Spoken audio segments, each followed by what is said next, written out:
አሜሪካ በኢትዮጵያ በግብጽና በኤርትራ መካከል ይደረጋል ተብሎ ሲጠበቅ የነበረው ውይይት እንዲካሄድ ጥሪ ማቅረቧ ተሰምቷል። የአሜሪካው የውጭ ጉዳይ ሚኒስተር ማርክ ሩቢዮ ከኢትዮጵያው ጠቅላይ ሚኒስትር ዶክተር አብይ አህመድ ጋር ከሁለት ቀን በፊት ተወያይተው እንደነበር የተገለጸ ሲሆን፣ በሌላ በኩል ዛሬ የወጣው አዲስ መረጃ እንዳመላከተው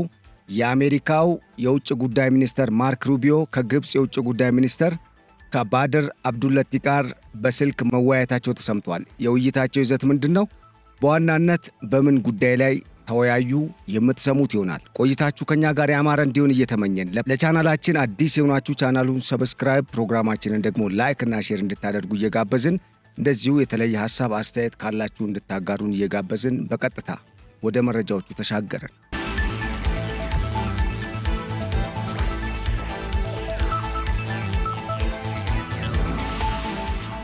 ለዓመታት ኢትዮጵያና ግብጽን እያከራከረ የሰነበተውና አሁን ላይ ፍጻሜ አግኝቶ ከመመረቅም አልፎ ሥራ የጀመረው የታላቁ የኢትዮጵያ ህዳሴ ግድብ አሁንም ድረስ መነጋገሪያነቱ እንደቀጠለ መሆኑ ተሰምቷል። ከሰሞኑ የወጡ አዳዲስ መረጃዎች ግብጽና ኢትዮጵያ በድርድር ሂደት ነገሮችን በሰላማዊ መንገድ ለመፍታት ጥረት እንዲያደርጉ ከወደ አሜሪካ በኩል ጥሪ መቅረቡ ተሰምቷል። ከሁለት ቀናት በፊት ወጡ የተባሉ መረጃዎች እንዳመላከቱት የአሜሪካው የውጭ ጉዳይ ሚኒስተር ማርክ ሩቢዮ ከኢትዮጵያው ጠቅላይ ሚኒስትር ዶክተር አብይ አህመድ ጋር በስልክ ውይይት ስለማድረጋቸው ተሰምቷል። እንደዚሁም በውይይታቸው ላይ በቀጠናው ሰላም እንዲመጣና አሜሪካና ኢትዮጵያ መካከል ያለውም ስትራቴጂካዊ ግንኙነት እየተጠናከረ እንዲሄድ መስማማት ላይ ስለመድረሳቸውም ተሰምቷል። በሌላ በኩል ሁለቱ ሀገራት የቀጠናውን ሰላምና ደህንነት ከማስጠበቅም ባለፈ ኢትዮጵያ የቀይ ባህር በርን ለመቀላቀል ያቀረበችውንና ከዚህ ቀደም በታሪክ በሕግና እንደዚሁም በዓለም አቀፍ ደረጃም ኢትዮጵያ የወደቡ ባለቤት እንደሆነች የሚታወቀውን ይሁንና ግን ከ34 ዓመት በፊት በአሻጥር ባልታወቀና መንግሥት ዕውቅና ባልሰጠው አግባብ ከኢትዮጵያ የተወሰደውን የአሰብ ወደብን ጨምሮ በቀይ ባህር ከምጽዋ ወደብ በስተደቡብ አቅጣጫ የሚገኘውን የቀይ ባህር ቀጠናን ለማስመለስ ያቀረበችው ሰላማዊ ጥያቄ በኤርትራ በኩል ተቀባይነት ያላገኘ ሲሆን እስካሁንም ድረስ ይህንን ጉዳይ በሚመለከት የኢትዮጵያ መንግስት በዓለም አቀፍ ደረጃ ታላላቅ የሚባሉ ሀገራትን ዕውቅናና ይሁንታን ቢያገኝም በሀገራቱ መካከል ባለው አሁናዊ ግንኙነት መሻከር ምክንያት ሁለቱ ሀገራት ምናልባትም ወደ ግጭት እንዳይገቡ ስጋቶች መፈጠራቸውና አሁንም ድረስ የቃላት ውርወራውና በሁለቱ ሀገራት መካከል ያለው የእርስ በርስ ሹክቻው እንደቀጠለ እንደሆነ መረጃዎች ይጠቁማሉ። ታዲያ ይህንን ተከትሎም አሜሪካ ኢትዮጵያ በቀጠናው አጋሬ ነች ስትል ያስታወቀች ሲሆን በርካቶች ይህንን የአሜሪካን ውሳኔ አስገራሚና አጀብ የሚያሰኝ በማለት በተለይም አሜሪካ ኢትዮጵያ የቀይ ባህር በር ጥያቄን ስታቀርብ ከግብጽ ጋር ያላትን ግንኙነት በሚመለከት ምን አይነት ውሳኔ ልታስተላልፍ ነው በሚል በርካቶች ሲነጋገሩበት የቆዩት ጉዳይ ነው። ታዲያ ይህንኑ ተከትሎም በኢትዮጵያና በኤርትራ ብሎም በግብጽ መካከል ያለውን አሁናዊ የሻከረ ግንኙነትን ወደ ሰላም ለማምጣትና በቀጠናው ዘላቂነት ያለው ሰላም እንዲሰፍን ለማድረግ በተለይም ጥቅሜ ይነካብኛል ብላ የምትቆረቆረውና ቀጠናውን በጥብቅና በቁራኛ እየተከታተለችው የምትገኘው አሜሪካ አሁን ላይ በኢትዮጵያና በኤርትራ መካከል ይፈጠራል ተብሎ የሚፈራውን ጦርነትን ጨምሮ በኢትዮጵያና በግብጽ መካከል ከሰሞኑ በግብጽ ጸባጫሪነትና ያልተገባ ውረፋና ኢትዮጵያ ላይ ያቀረበችውን ክስ ተከትሎ በሁለቱ ሀገራት መካከል ያለው ግንኙነት ወደ ጡዘት እንዳመራም ዘገባዎች ያመላክታሉ። ምንም እንኳን ግብጽ ኢትዮጵያን ለመክሰስ የሄደችበት ርቀት ያህል ባትሄድም ነገር ግን ግብጽ እስካሁን ስታቀርብ ለነበረው ማንኛውም አይነት ክስም ሆነ ውንጀላ ኢትዮጵያ በቂና ተገቢ የሚባል ምላሽን ስትሰጥ ነገሩንም ከላይዋ ላይ ወደ ግብጽ ስትመልስ መቆየቷ የሚታወቅ ነው። ታዲያ ይህንን ተከትሎም በሁለቱ ሀገራት መካከል እየተካረረ የመጣው የታላቁ የኢትዮጵያ ህዳሴ ግድብን መሠረት ያደረገው ውዝግብ በዋናነት ግብጽ የቅኝ ግዛት ዘመን ማለትም የ1959 ስምምነት ዳግም ተግባራዊ ይደረግልኝ ኢትዮጵያም አሳሪ ውልን ትፈርም ስትል ያቀረበችው ጥያቄ በኢትዮጵያ መንግስት በኩል ይህ ጉዳይ ፈጽሞ የማይሆንና ወይ ፍንክች በማለት ኢትዮጵያ አሁንም ድረስ በአቋሟ ጸንታ በመቀጠል እስካሁን ድረስ ባደረገችው ጥረትና በሁሉም አቅጣጫ ኢትዮጵያውያን በሰጡት ድጋፍና ባበረከቱት የገንዘብና የተለያዩ አስተዋጽኦች የተነሳም የታላቁ የህዳሴ ግድብ ከ14 ዓመታት በኋላ ለምረቃ በቅቶ አሁን ላይ የተለያዩ አገልግሎቶችን እየሰጠ ይገኛል። በአንድ በኩል ግድቡ የኤሌክትሪክ አገልግሎትን እየሰጠ ሲሆን በሌላ በኩል ግድቡ ለሚያመነጨው ውሃ የታቆረው ንጋት የተሰኘው ሐይቅ ውስጥ የተለያዩ መጠን ያላቸው የዓሣ ምርቶች እየተገኙ ስለመሆናቸው መረጃዎች ይጠቁማሉ። ታዲያ በዚህ የተበሳጨችውና አሁን የኢትዮጵያ ኢኮኖሚ እያደገና ወደ ማንሰራራት ደረጃ የመምጣቱ ጉዳይ ያሰጋትና ኢትዮጵያ በዓለም አቀፍ ደረጃ ከሰሞኑ እየተጎናጸፈች ያለችውን ዲፕሎማሲያዊ ድልን መሰረት በማድረግ በቀጠናው ያላትን የበላይነት እንዳታጣ ስጋት ውስጥ የወደቀችው ግብፅ በኢትዮጵያና በኤርትራ መካከል የባህር በሩን ጥያቄ በሚመለከት አሁን ላይ ውዝግቦች እየተካረሩ በመጡበት ሰዓት በሌላ በኩል ሌላ አዲስ የሚባል አጀንዳን ይዛ የታላቁ የህዳሴ ግድብም ሆነ የአባይ ወንዝ ጉዳይ አላለቀም ስትል የመከሰቷ ጉዳይ ምናልባትም በቀጠናው አሁንም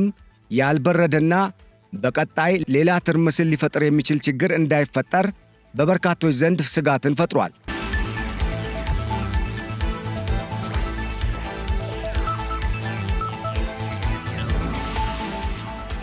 ይህንንም ተከትሎ በቀጠናው ላይ ከፍተኛ ጥቅም ያላትና የዓለም አቀፉን የንግድ መስመር ሰላምና ደህንነት ማስጠበቅ ዓላማዬ ነው ስትል በቀጠናው ብሎም በመካከለኛው ምስራቅ ያላትን ጥቅም ለማስጠበቅ ቀጠናውን እንደ ዓይን ብሌኗ የምትከታተለው አሜሪካ በኢትዮጵያ በግብፅና በኤርትራ መካከል ያለውን ውዝግብ በሰላማዊ መንገድ ለመፍታት አሁን ላይ ድርድሮች እንዲጀመሩ ጥሪ ያቀረበች ሲሆን፣ በሌላ በኩል ፕሬዝደንት ዶናልድ ትራምፕ ከዚህ ቀደም ኢትዮጵያና ግብፅ በዋይት ሃውስ ተገኝተው ሁለቱ ሀገራትን የሚመሩ መሪዎች ስምምነት ይፈርማሉ ሲሉ መናገራቸው የማይዘነጋ ሲሆን፣ ታዲያ አሁን ላይ የተደረገው ጥሪም ይህንኑ ፕሬዝደንት ዶናልድ ትራምፕ የሁለቱ ሀገር መሪዎች በአሜሪካ ተገኝተው ውዝግቡን በሚመለከት ሰላም መስፈኑንና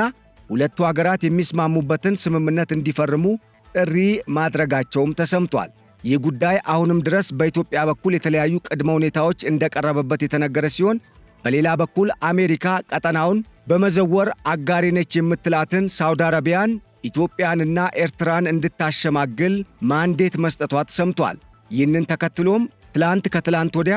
በሳውዲ አረቢያ ጉብኝት እያደረጉ የሚገኙትና ለ4 ቀናት ይፋው የሥራ ጉብኝት ሳውዲ አረቢያን በመጎብኘት ላይ አሁን ድረስ የተለያዩ የሀገሪቱን ባለሥልጣናት እያገኙ የሚገኙት ፕሬዝደንት ኢሳያስ አፈወርቂም ወደ ሳውዲ አረቢያ የተጠሩት በኢትዮጵያና በኤርትራ መካከል የባህር በሩን ጉዳይ በሚመለከት በተነሳው ውዝግብ ዙሪያ ምክክር እንዲደረግና ቀጠናው ላይ ምንም አይነት ጦርነት መካሄድ እንደሌለበት ለማስጠንቀቅ እንደሆነም ተመላክቷል። አሁን ላይ የወጡና በተለይም የዲፕሎማቲክ ምንጮች አረጋገጧቸው የተባሉ መረጃዎች እንዳመላከቱት ደግሞ ከ2 ቀን በፊት የአሜሪካው ስቴት ዲፓርትመንት ዋና ሰው የሆኑት የአሜሪካው የውጭ ጉዳይ ሚኒስተር ማርክ ሩቢዮ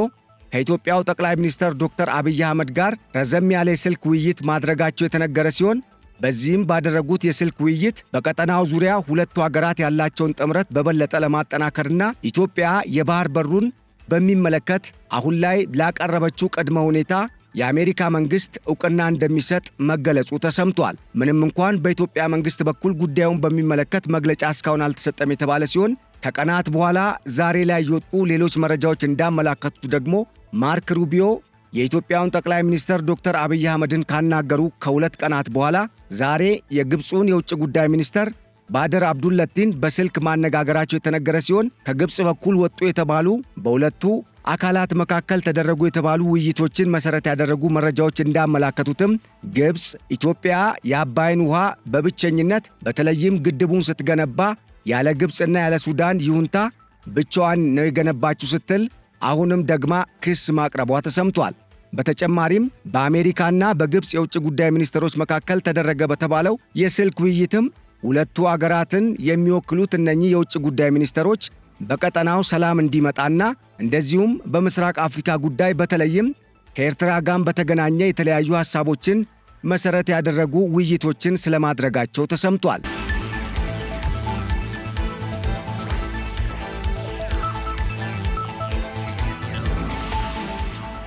ታዲያ ይህ በእንዲህ እንዳለ አሁን ላይ በሳውዲ አረቢያ የተለያዩ የሳውዲ ባለሥልጣናትን እያነጋገሩ የሚገኙት የኤርትራው ፕሬዝደንት ኢሳያስ አፈወርቂ በትላንትናው ዕለት ከሳውዲው አልጋ ወራሹ ንጉሥ ሙሐመድ ቢን ሰልማን ጋር ንግግር ያደረጉ ሲሆን፣ ሙሐመድ ቢን ሰልማንም ከአሜሪካው ፕሬዝደንት ዶናልድ ትራምፕ የቀረበላቸውን ኢትዮጵያና ኤርትራን የማደራደር ኃላፊነት ለመወጣት ጥረት ስለመጀመራቸውና ይሁንና ግን እስካሁን ድርድሩ በይፋ ለመጀመሩን የወጡ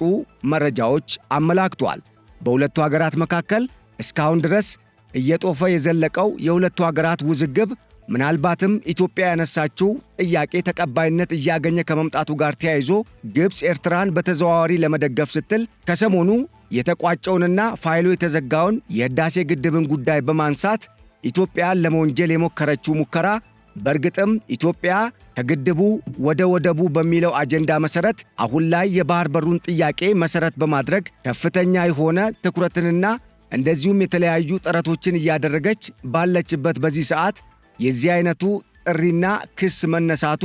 በእርግጥም ኢትዮጵያን ለማጨናነቅና ኤርትራ በወደቡ ጉዳይ ዙሪያ ኢትዮጵያ ግብፅ የምትፈልገውን አይነት ስምምነት እስክትፈርም ድረስ የኤርትራ ሚና ኢትዮጵያን ማጨናነቅ ሆኖ እንዲቀጥል ታሳቢ ተደርጎ የሚደረግ የሴራ ቀመር እንደሆነም የወጡ መረጃዎች አመላክተዋል። ይህ በእንዲህ እንዳለ ቀጠናው ላይ ይገባናል እኛም አለንበት ሲሉ ቻይናና ራሽያም እጃቸውን ማስገባታቸው የተገለጸ ሲሆን በተለይም እነኚህ ሁለቱ ሌላ ኃያላን አገራትና የምዕራቡ ዓለምን ክፉኛ ይቃወማሉ የሚባሉ የዓለም ዘዋሪ የሚባሉ አገራት ኢትዮጵያን በእጅጉ የመደገፋቸው ሁኔታ ምናልባት ኢትዮጵያ በአሜሪካ በኩል ጫና ሊደረግ የሚችልባቸው ሁኔታዎች ካሉ ወይም ግብፅን ለመርዳት የሚደረግ ሙከራ ካለ ሌላ የመጫወቻ ካርድ ሊኖራት እንደሚችል ያመላከተ ነው ተብሏል። ታዲያ ይህ ሁኔታ በተለይም ግብፅ የታላቁ የኢትዮጵያ ህዳሴ ግድብን መሰረት ባደረጉ በተለያዩ ምክክሮች ላይ ከዚህ ቀደም በኢትዮጵያ መሸነፏን ተከትሎ አሁንም ጉዳዩን ያለመተዋ ጉዳይ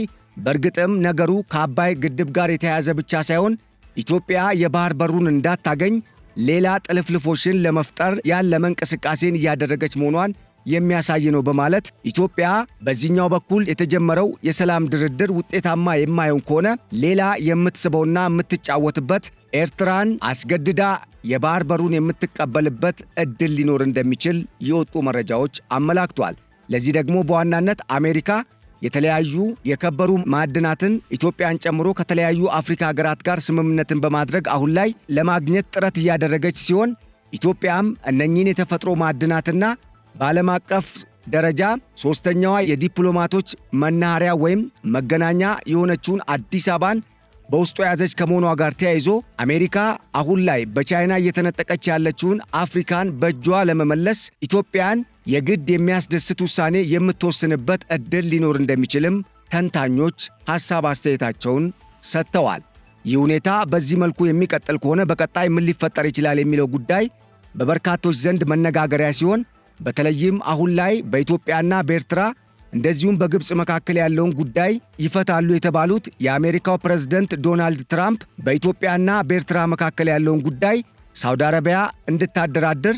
በሌላ በኩል በግብፅና በኢትዮጵያ መካከል ያለውን የአባይ ውሃን መሠረት ያደረገውን ውዝግብ ደግሞ የአሜሪካው የውጭ ጉዳይ ሚኒስተር ማርክ ሩቢዮ የሚመሩት መስሪያ ቤት የአሜሪካው ስቴት ዲፓርትመንት እንዲመራ ወይም ድርድሩ እንዲካሄድ ቅድመ ሁኔታዎችን እንዲያመቻች ትዕዛዝ ማስተላለፋቸው ምናልባት ወደፊት ተስፋዎች ሊኖሩ እንደሚችሉና ሰላም ሊሰፍን የሚችልበት ዕድል ሰፊ ሊሆን እንደሚችል እየተገመተ ይገኛል። ታዲያ ኢትዮጵያ ያቀረበቻቸው የባህር በሩ መብት ይጠበቅልኝ፣ እንደዚሁም የአስዋን ግድብን ጨምሮ ግብፅ አሁን ላይ ገንብታቸው የተለያዩ መጠን ያላቸው የውሃ ሀብቶችን አቁሮ የሚገኙ የግብፅ ግድቦች አሁን ላይ በምን አይነት ሁኔታ ይገኛሉ የሚለውን በቂ መረጃና ስለ ግድቦቹ አጠቃላይ ሁኔታ መረጃ ይሰጠኝ ስትል እንደ ቅድመ ሁኔታ ያቀረበችው ጥያቄ ግብፅን ያበሳጨ ነው የተባለ ሲሆን ኢትዮጵያ እነኚህ ያቀረበቻቸው ቅድመ ሁኔታዎች ታሳቢ ተደርገው በቅድሚያ ምላሽ የማይሰጣቸው ከሆነ በድርድሩ የመሳተፏና ያለመሳተፏ ጉዳይ አጠራጣሪ ነው እየተባለ ይገኛል። ለዚህ ደግሞ በቻይናና በራሽያ በኩል ኢትዮጵያ ሌላ አማራጭ የምትጠቀምበት ዕድል ስላላት ሊሆን እንደሚችል የጠቆሙት የጂኦፖለቲክስና የቀጠናው ዓለም አቀፍ ግንኙነት ተንታኞች ምናልባት ቻይናና ራሽያም በዚህ ጉዳይ ላይ ከአሜሪካ ጋር ሊፋጠጡበት የሚችሉበት ዕድል እንዳለ በመጠቆም ይህ ደግሞ በዋናነት በቀጠናው ላይ ብሎም በአፍሪካ ደረጃ አስፈላጊና ዋና የአፍሪካ መግቢያ በር የሆነችውን ኢትዮጵያን በመያዝ ወይም ኢትዮጵያን ለመያዝ በሚደረገው ትንቅንቅ የተነሳ ሊሆን እንደሚችል ተጠቁሟል ተብሏል።